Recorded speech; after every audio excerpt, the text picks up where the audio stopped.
The first bouquet arrived on a Friday morning. White roses. No name. No phone number. Just a small card that said, "For the girl who forgot how special she is." My girlfriend smiled. I smiled too. Because I assumed they were from her mother. Or a friend. Or someone from work. The second bouquet arrived the following Friday.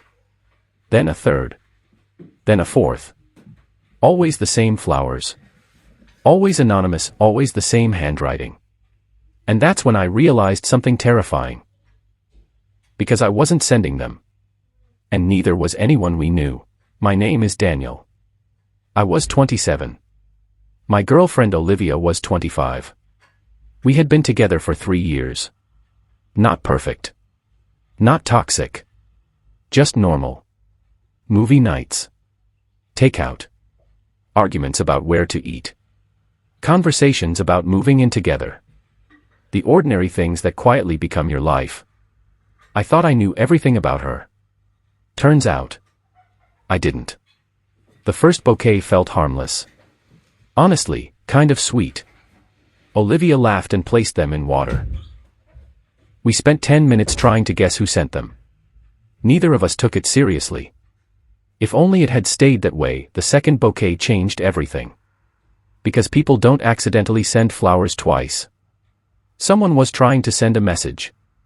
The card this time said, "Some people only see your smile. I remember your storms too." Olivia looked uncomfortable. For the first time. She stopped smiling. Naturally, I asked who it might be. Old boyfriend. College friend. Co-worker. She said no to everything. Too quickly. Almost automatically. And honestly, that worried me more than the flowers themselves. Over the next week, I became obsessed. Florists. Delivery companies. Receipts. Phone calls. Nothing. Every trail ended immediately. Whoever was sending them wanted to stay invisible. The third card arrived. "Thank you for surviving the year nobody saw." That sentence changed everything. Because Olivia started crying immediately. Not quietly. Not politely. Really crying. The kind that comes from somewhere deep. That night she finally told me.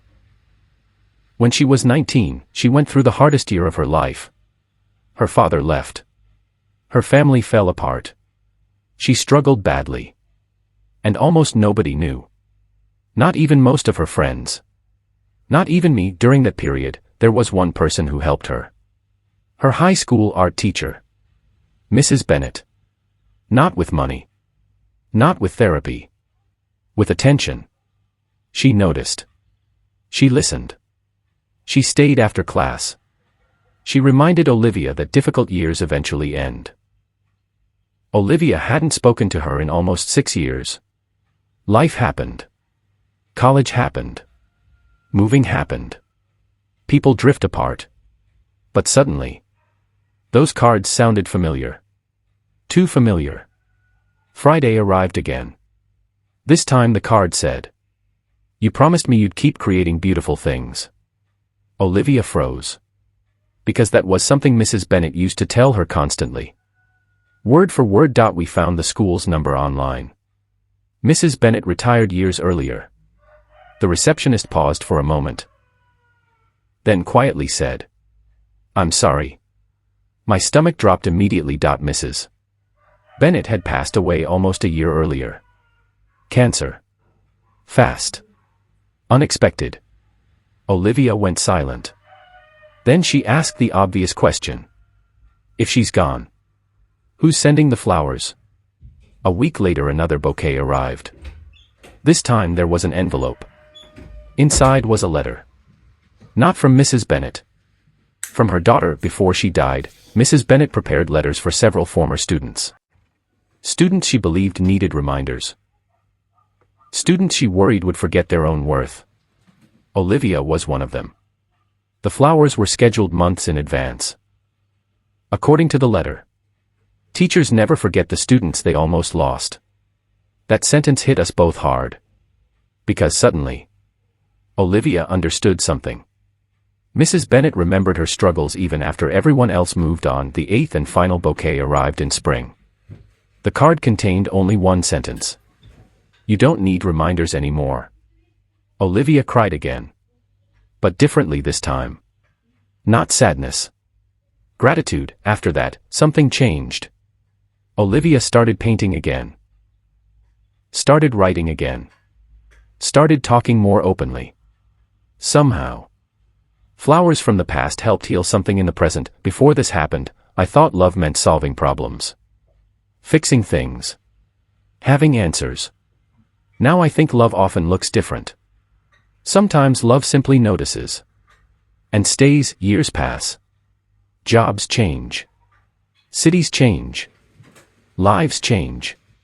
But most people remember exactly one teacher forever. The one who saw them at their worst and treated them like their best days still existed.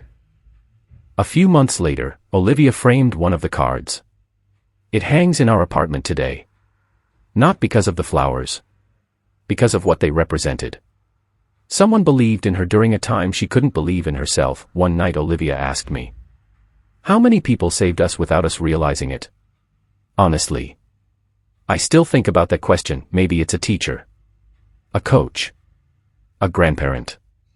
A friend. A stranger. Most of us carry pieces of people who never knew how important they became. Olivia made herself a promise that year. To become that person for someone else someday. To notice. To stay. To help. Last year she became a teacher. Elementary school art. The same subject. The same age group. The same kind of students Mrs. Bennet once taught. Sometimes the most important love stories aren't romantic. Sometimes they're the people who quietly save us and ask for nothing in return. And maybe the real meaning of life is simple. To become for someone else the person you once needed yourself.